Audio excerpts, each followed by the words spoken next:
اللہ کے نبی حضرت سلیمان علیہ السلام اللہ سے دعا مانگتے تھے کہ اے میرے اللہ مجھے وہ مقام عطا کر جو نہ مجھ سے پہلے کسی کو ملا ہو اور نہ ہی میرے بعد کسی کو ملے۔ تو بس اللہ نے اپنے نبی سلیمان کے لیے تمام مخلوقات کو ماتحت کر دیا۔ جنات، پرندے، کیڑے مکوڑے، جانور، انسان سب آپ کی بات سنتے تھے، آپ کے حکم کو تسلیم کرتے تھے۔ آپ کے تخت کو ہوا اپنے کندھوں پہ اٹھائے چلتی تھی، آپ پرواز کیا کرتے تھے۔ ایسے ہی شان و شوکت سے آسمان پہ سلیمان علیہ السلام کا تخت گزر رہا تھا۔ حضرت سلیمان نے زمین کی طرف دیکھا، ایک عورت منہ پہ مٹی لگی ہوئی عجیب حال میں پاگلوں کی طرح پھر رہی تھی۔ اللہ کے نبی سلیمان نے سوچا کہ اس پاگل عورت سے کون شادی کرے گا؟ اللہ کو یہ بات ناگوار گزری۔ تو بس تخت سلیمان جیسے ہی بڑھتے بڑھتے دریا تک پہنچا، جو انگوٹھی سلیمان علیہ السلام کے ہاتھ میں پہنی تھی وہ ہاتھ سے اتر کے پانی میں گر گئی۔ جیسے ہی انگوٹھی کا پانی میں گرنا تھا،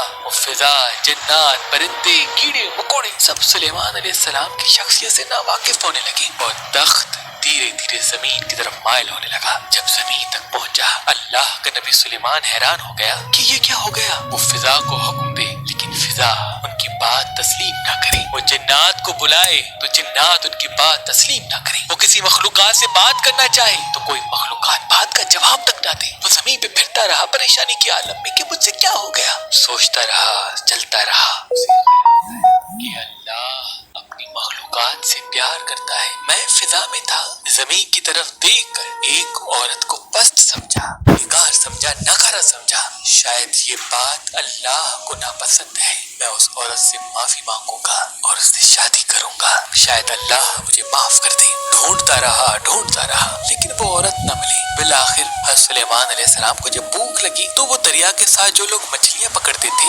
ان کے ساتھ کام کرنے لگا۔ وقت گزرتا رہا، ایک دن وہ عورت مل گئی۔ جیسے ہی عورت ملی، سلیمان علیہ السلام قریب گئے، دست ادب کو جوڑ کے عرض کرنے لگی کہ میں نے تمہارے لیے غلط گمان کیا، تم میں عیب تلاش کیا، میں یہ بھول گیا تھا کہ تمہیں میرے خالق، میرے مالک اللہ نے بنایا ہے، کیا تم مجھ سے شادی کرو گی؟ وہ غریب، لاچار اور بدصورت عورت مسکرا کے کہنے لگی کہ اس سے بڑا شرف میرے لیے کیا ہوگا کہ آپ جیسا اتنا خوبصورت جوان مجھ سے شادی کرے۔ مجھ بدصورت سے تو کوئی پیار ہی نہیں کرتا، سارا دن لوگوں کی تنقید اور تلخ رویے کا سامنا کرنا پڑتا ہے۔ اللہ کے نبی سلیمان نے شادی کی اور خوش رہنے لگے۔ چند ایام گزرے، حضرت سلیمان علیہ السلام جیسے ہی مچھلیاں پکڑ رہے ہیں تو ایک مچھلی چمک رہی ہے۔ لوگوں نے پکڑا اور آپس میں بات کرنے لگے کہ یہ پوری مچھلی چمک کیوں رہی ہے؟ بس مچھلی کو کاٹنا تھا۔ اس مچھلی کے اندر وہی سلیمان علیہ السلام کی انگوٹھی تھی۔ سلیمان علیہ السلام دیکھ کے اس انگوٹھی کو فوراً اپنے ہاتھ میں پہن لیا۔ اللہ کے کرم سے سلیمان علیہ السلام کے لیے